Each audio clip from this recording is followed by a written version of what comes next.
Somebody tell me it's past paper time again. Let me go. It's Unit 2, Paper 2, June 2019. Let's start. Question 1. The initial energy that enters ecosystems is from the sun. Illustrate the flow of energy and nutrients through ecosystems by providing labels for A to F in the flowchart in figure 1. You can see the thing right here. Here we have the sun. But what could take energy from the sun and convert it directly to chemical energy? That will be producers. And then producers are eaten by consumers. And then consumers die and are broken down by decomposers, the organic matter. That then enters the inorganic nutrient pool, which is then used to feed producers. And here we have a nice little cycle, but we also have heat being given off into the atmosphere for each of these processes, because each of these here, there's only a certain percentage of energy that is actually transferred through each process. So for example, when a producer is eaten by a consumer, only about 10% of the energy is actually taken in by the consumer. The rest of it, the producer would have used to grow and to reproduce and to form pollen and to respond to all kind of abiotic factors and things. So you get heat being let out into the atmosphere through processes of respiration and excretion. So label all of these, you get 5 marks. You look at the next one. Explain the importance of energy flow in an ecosystem. So energy flow through ecosystems is used to maintain ecological balance, right? And each trophic level requires energy for their biological functions. What I just said was growth and respiration and excretion and movement. So all of those things, of course, require energy. It requires ATP. Now, next thing we have to know here is that energy flow is not a cycle. So whatever energy that we get from the sun, we cannot put back into the sun. So it's not like it's water, it's not like it's carbon dioxide or nitrogen that we could cycle. So energy flows through our ecosystem, so it flows through it. So energy supply decreases across each successive trophic level. For example, only an average of 10% of energy from prey is supplied to its predator, because the other 90% would have been used for life processes, metabolism, and so on. So as a result, this controls population numbers and reduces number of organisms at higher trophic levels.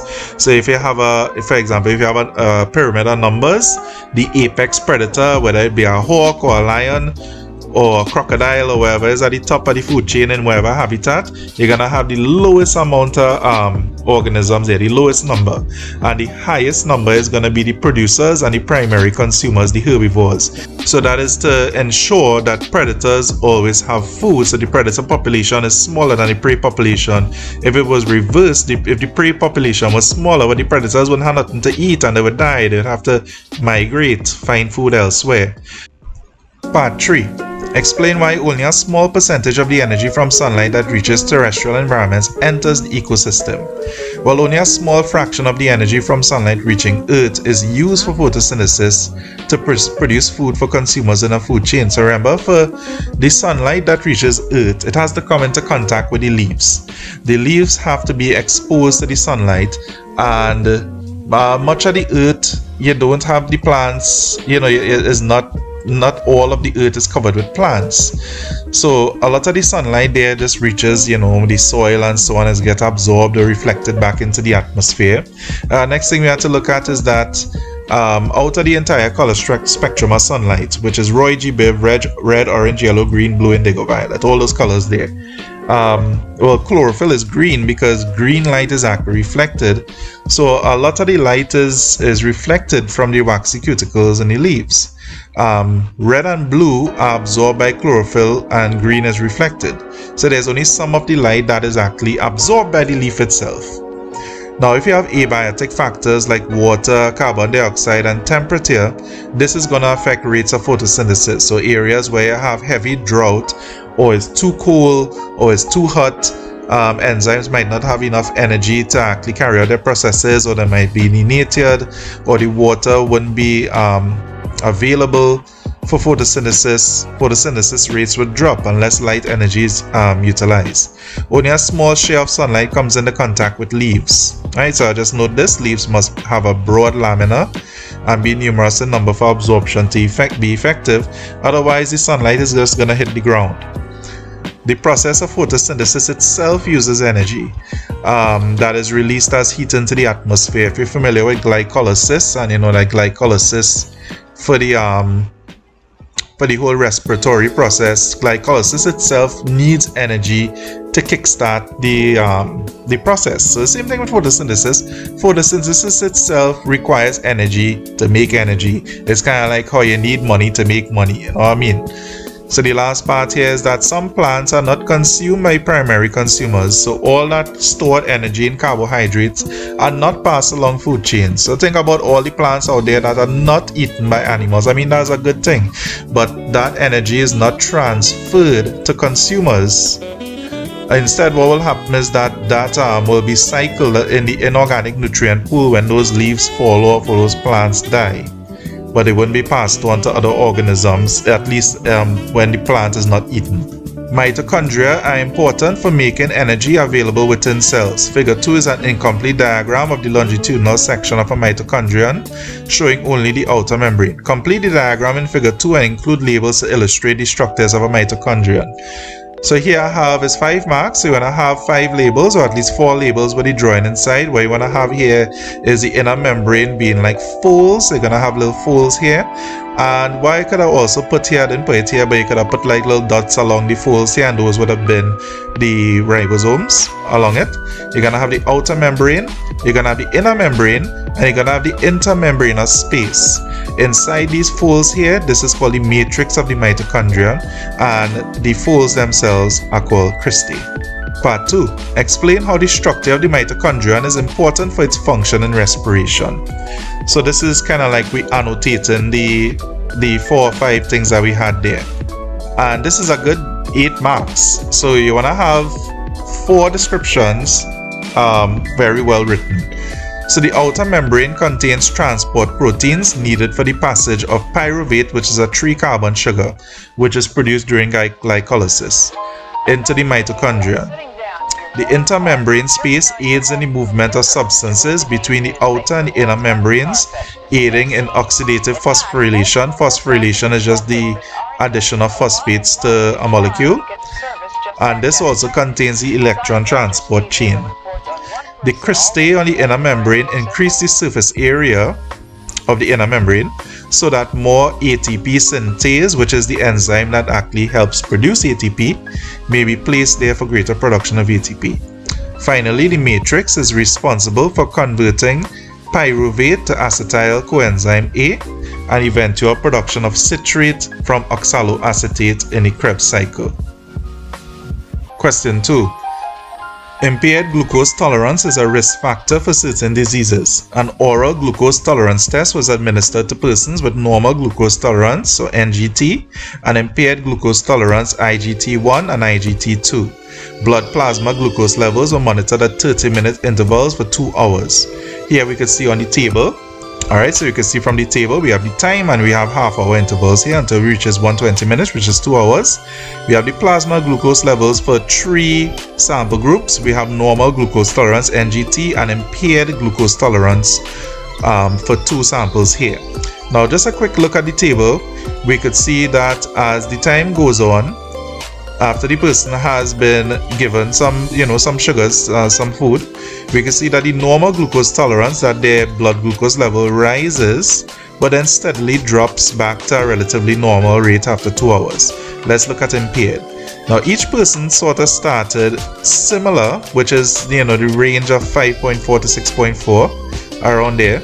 And the person with impaired glucose tolerance 1, you see that after they ate, their blood glucose level rose more than the person with normal, and it stayed high for a longer period of time.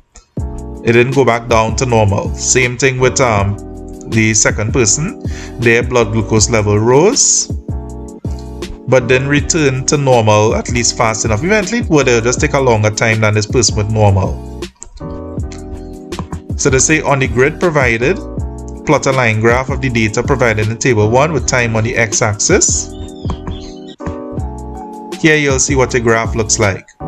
You'll see on the x-axis there's the time in minutes. On the y-axis there's going to be the plasma glucose levels. Make sure to put the unit, millimoles per liter, and minutes for time.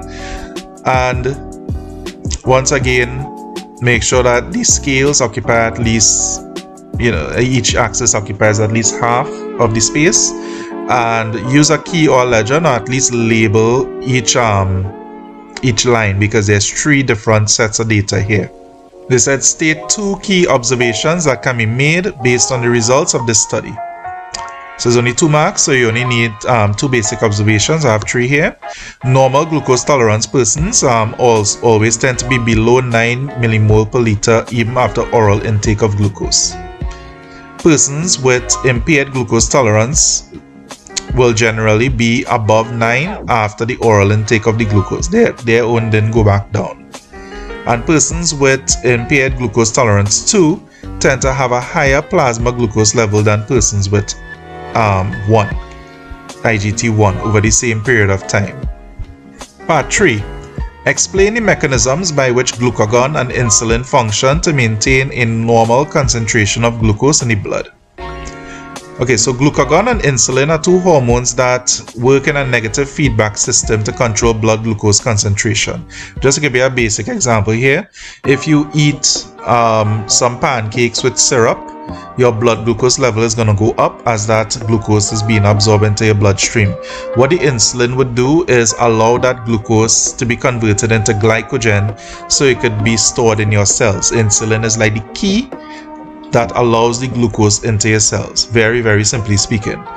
Glucagon, on the other hand, functions if your blood glucose levels are too low. Like we say that you are fasting and you didn't eat for the entire day. Your blood glucose levels would drop because all of it from your plasma would have been going into your cells to provide ATP. Now, what glucagon would do is that it would convert any stored glycogen, for example, in your liver, back into glucose so that your body would be able to have more glucose. So it basically unlock your glucose storage to put it back into your bloodstream. Think of glucagon as a key to open the fridge when you're feeling hungry. You know what I mean? You're feeling, you get no sugar, you need some sugar right now, is an emergency. Glucagon will convert that glycogen to glucose, put it back into your bloodstream. So how this works? Insulin is responsible for activating the GLUT4 transport protein, which leaves the cytoplasm to travel to the cell surface membrane. Right? So think as GLUT4 as a glucose taxi. It's gonna go pick up the glucose from the cell membrane and bring it into the cell. This allows decrease of blood glucose concentration by allowing intake of glucose into body cells. Glucagon increases the amount of glucose in the blood by converting stored glycogen in the liver to glucose. You could also make glucose from fats. So like, for example, if you're on a ketogenic diet and all you're eating is cheese and meat and drinking olive oil, where all that fats there would be able to actually convert into glucose through a process called gluconeogenesis, which basically means the making of new glucose. Insulin is secreted by beta cells in the pancreas, and glucagon is secreted by alpha cells. Now remember, this whole thing here comes from a negative feedback system, which means that there's a set point for your glucose level, and if it goes too high or too low, these organs, which would be this organ, which would be the pancreas, would start to secrete either insulin or glucagon. Comment on the clinical significance of the presence of glucose in the urine. Well, typically if you have glucose in the urine, it means that your blood plasma glucose concentration is way too high, and not all of it can be reabsorbed into the bloodstream. So a lot of it remains in your kidney nephrons. As a result, it ends up in the collecting duct, and then it ends up in the bladder, and of course comes out in the urine. So the presence of glucose in urine indicates the likelihood of diabetes, because your blood glucose concentration is naturally high, or damage to the kidneys, which means the nephrons are not working well. Glucose is usually selectively reabsorbed by the proximal convoluted tubule. B. Control mechanisms involving regulators occur in plants, right? Just like animals have negative feedback systems. These control mechanisms have commercial applications. With reference to the properties of ethylene, analyze its actions to bring about desirable changes in fruits during commercial ripening. So if you put a ripe banana in a bag with an unripe banana, the ripe banana is going to release ethylene, which is a gas, and that gas there is actually going to expedite or speed up the ripening of any other bananas in the area, but it could also lead to them being overripe and thus spoiling. So to explain here, ethylene is gaseous, meaning that it diffuses easily through the air to access fruits easily and allow uniform ripening. So if you have a few ripe fruits with a few unripe ones, you can speed up the ripening process. So ethylene has a low melting point and a high boiling point, which means that it doesn't liquidize. So it remains a gas even at low temperatures. The particles move rapidly and spread over large areas. So you could have a very large area with fruits, unripe fruits, and just have a few ripe ones, and it could diffuse very readily into the atmosphere, even at low temperatures in air-conditioned areas, for example. Ethylene allows fruits to ripen, leading them to have brighter colors, be sweeter in taste, which makes them more edible, and also releases aromatic compounds for a pleasant smell. All of this increases the fruit's commercial worth. Remember here, what you want to talk about is the desirable changes and commercial applications. Basically, how we could sell these fruits, how we could sell these bananas, how we could sell these apples. Well, it's the ones that look the brightest, it's the ones that smell the best and taste the best. So ethylene is a gas. It doesn't liquidize easily, and it makes the fruits more palatable. It makes them smell better, makes them look better. Once you talk about these 3 points, you get your 6 marks. C. The control of the water content or the water potential of the body is called osmoregulation. In the space below, construct an annotated flowchart to illustrate the mechanism by which the body responds to reduced water content. Your flowchart should identify the effector, the receptor, the regulator, and the response. So here we have a feedback system, and the feedback system here is going to enact this whole cycle, and this is going to start with a change. So we'll have a change in the normal or the set point, and this would be called the stimulus. So when we have a low water potential or a low water content, this is going to slightly decrease the blood volume. It's also going to affect temperature levels, but we could talk about blood volume because there's less water content in the plasma. And what this is going to be the change that's going to happen, right, as a result of not drinking enough water or having, being dehydrated. So you're going to have osmoreceptors, which is basically like water potential receptors in the hypothalamus, that's in the brain. This is going to pick up the stimulus. It's going to recognize that there was a change. So the receptor now is going to recognize that there's a change, and what is it going to do is that it is going to make a signal. It's going to signal to the control center and the effector. What those do there is that they will respond to the change, right? So the receptor is going to send a signal, and this is going to respond to the change, and is going to release a hormone called ADH from the posterior pituitary gland that is in the brain as well. ADH stands for anti-diuretic hormone. Diuretic is something that helps you urinate, so anti-diuretic is something that's going to suppress urination. So basically what it going to do is going to make you urinate less. Why? Because when you urinate, you lose water from your body. So where's that water going to go? You're going to reabsorb that water from your kidneys back into your bloodstream so that you can have more water in the plasma, and thus the water potential can increase. What the posterior pituitary is going to do as well, and the hypothalamus, is that it's going to make you feel thirsty. And when you feel thirsty, guess what you're going to do? You're going to drink water, and then your water level is going to go back to normal. Right? This is like the normal point. But let me say that you don't have water. How does your body respond to this? What does your body do? Well, the effector in this case is going to be the distal convoluted tubule and the collecting duct. The collecting duct is in the kidney nephron. The collecting duct is permeable to water when it has these water-filled protein channels in them called aquaporins. These aquaporins, they're going to be more numerous in number when it comes into contact with ADH. What does that do? Well, when you have more aquaporins on the collecting duct, that facilitates water moving through the collecting duct, moving through it, so it can go back into the bloodstream. It's basically like opening a water gate so you can let the water through back from the collecting duct into the bloodstream, so it gets reabsorbed into the bloodstream. So this increases the permeability. There's a response. It increases the permeability of the distal convoluted tubule and the collecting duct, and it allows water to go back into the bloodstream from the nephron. The water is reabsorbed, and then we got again. And if it happens again, this whole cycle starts back. Question 3.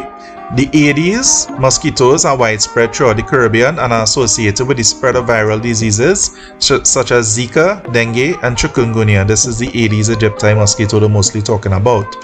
Figure 3 provides data for a Zika outbreak in Dominica in 2016. Here we can see the graph, and we'll keep looking at this graph as we answer the questions. But just to give a general observation about the graph, the white part is the suspected cases and the black part is the confirmed. You'll notice that the suspected cases are always much more than the confirmed cases. And this is through a period of 45 weeks. We can see by the 45th week we have no suspected cases and no confirmed cases. In fact, from week 35 we have no confirmed cases at all. And in between we have no, like week 29 and 30. Where we have the most confirmed cases would be week 24 and probably week 14. Let's look at the questions. Part 1. Assuming that epidemiological week 1 that's shown on the graph was the first week of January, in which month was the first confirmed case of a Zika virus recorded? So this would actually be week 9, which would be March, because it will be 2 months after January. And we could see it right here on the graph, week 9. Of course, if January is week 1, week 9 would be March. 2. List 4 other observations from the data provided in figure 3. Your statements can refer to the epidemiological week instead of the month. So 1. The number of suspected cases are always much higher than the number of confirmed cases. Just said that. 2. The number of confirmed cases was highest in week 24. You can see that. 3. From week 35, there were no confirmed cases. And 4. At week 45, there were no more suspected cases. Those are 4 observations from the data. Part 3. Explain the mechanisms by which viruses can be transmitted from an infected to an uninfected person by mosquitoes. This is 6 marks, so we need to have some good detail in here. Well, firstly, the mosquito is going to draw blood from the infected person. That has happened to all of us at night. And this will be in the infected person, right? And let me say that, for example, it is it's dengue, the dengue virus. So the infected person is going to have the virus and going to have viral spike proteins. All of this is going to be stored in the mosquito's abdomen. Now the mosquito, good enough, the mosquito don't have dengue in this case, but it is a vector for dengue, which means that it can transfer it to a person. The mosquito itself doesn't suffer from it. It is basically just a vehicle for it. Now when the mosquito bites an uninfected person, the viral spike proteins from that mosquito's abdomen or whatever is left on the proboscis is like the little spiky thing on its nose, enter that person's bloodstream. What these viral spike proteins are going to do is that they're going to bind with receptors on the cell membranes to allow entry into the cells via endocytosis. That is what viruses do.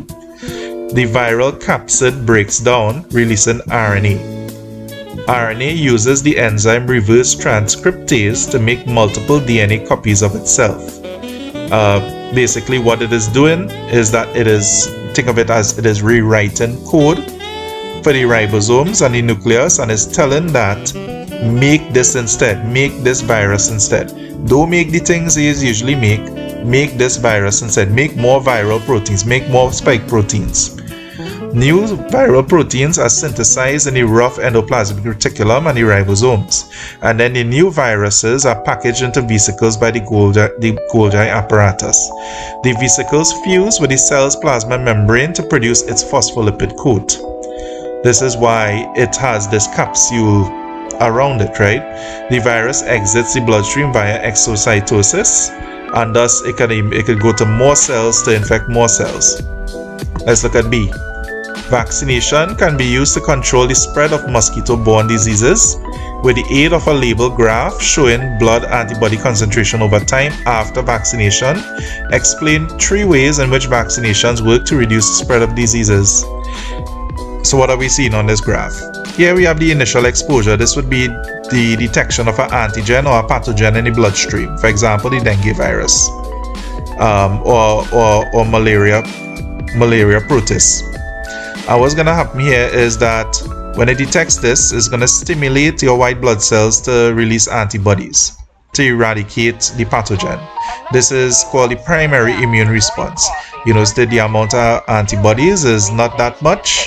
It's just enough to get rid of the virus. It might take a little while, but as the virus or the pathogen starts to die out, the concentration drops. Secondary exposure now is where of course you get exposed a second time to the antigen, but you'll notice that the response now is more profound. And this is called the secondary immune response. Why is the concentration of antibodies so much higher here? That is because during the primary immune response, something happened. There was a type of cell that was produced called a memory cell, and those memory cells stored information about the pathogens. They basically made a whole profile on that virus that entered your body, and they are able to share that profile with future white blood cells and say, hey, this is how we're going to attack this thing. So this is why the response is so much larger here and so much faster. So the second time that you're exposed to the pathogen, you're able to get rid of it faster and keep your immunity high as a result. So 1, vaccines allow intentional introduction of a weakened version of or component of a pathogen to the body. These stimulate a primary immune response. When the body is introduced to the pathogen in the future, it stimulates a secondary immune response, which works to eliminate pathogens at a much faster rate due to rapid production of antibodies by B cells or B lymphocytes. 2.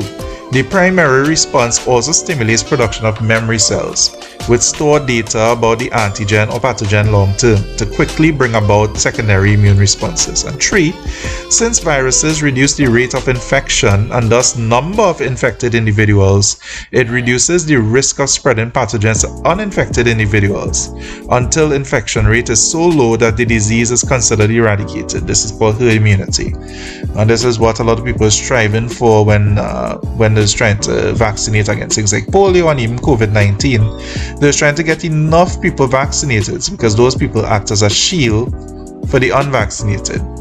Part 2. Distinguish between natural active immunity and artificial active immunity. Natural active immunity is developed due to unintentional exposure to a pathogen. This is like if I just walking about outside and I get COVID, and my body can produce a natural immunity to it by recognizing what it is and developing white blood cells and antibodies to fight against it. It wasn't due to somebody injecting a vaccine into me or anything like that. I just get it naturally, but it usually is unintentional. Artificial active immunity, however, is intentional. You intentionally expose yourself to the pathogen through an injection into the bloodstream, but usually is a less harmful version of the pathogen, or it might just be a toxin. Here we have the last question of this paper. So this is C. Discuss 4 major economic impacts of diseases spread by mosquitoes. This is 8 marks. So for each of these 4 points, there will be 2 marks. You want to have 4 points well explained. 1. If the disease becomes prevalent, there will be a strain on state or government funds to obtain vaccines and provide medical care. Things this costs money, beds this cost money. You have to pay the people. You have to import medicine. So if too much people become sick, right, you have a strain on that. You also have a strain on the hospital system itself and the strain on the staff. So if the staff becomes overburdened or they get stressed out, they're gonna decrease their efficiency. You don't want that to happen. In fact, that has happened all the time in the Caribbean. So try not to get sick, what I tell you. 2. Patients won't be able to work while ill, leading to a reduced labor force and overall drop in productivity and also less financial gains in certain households. Basically, you get sick, you can't work, you can't make money, you can't pay for things. 3. Due to decrease in productivity, there will be reduced income from exports of locally manufactured goods. If workers from the agricultural sector are affected, there may be food shortages and food price increases. 4. Tourism sectors may suffer due to stigma of mosquito-borne diseases. Well, if I here have a place where I will most likely get dengue and there's no vaccine for dengue right now, and well, that place could be Trinidad, but if I hear a place where the rate real high, I'm not gonna go there. I rather stay home, right, and get dengue here than get dengue in some other country. 5. Funds for awareness campaigns for prevention of disease or elimination of mosquito breeding sites. And then your PPE for healthcare workers may also affect state funds, as say things cost money. Funds will also be needed for frequent pesticide spraying programs. So if you have a lot of mosquitoes all over the place, mosquitoes are allowed to breed, a lot of stagnant in the water, well, they're gonna have to spend money to spray those mosquitoes. They're gonna have to spend money to prevent the mosquitoes from breeding in the first place, which is like drainage of stagnant water sources, awareness campaigns to tell people don't leave all your old tire and all your large trough of water out because the mosquitoes could lay eggs in it, or they get the deal. But you know, it will require money if it becomes very bad. And that's it. Y'all take care. Laters.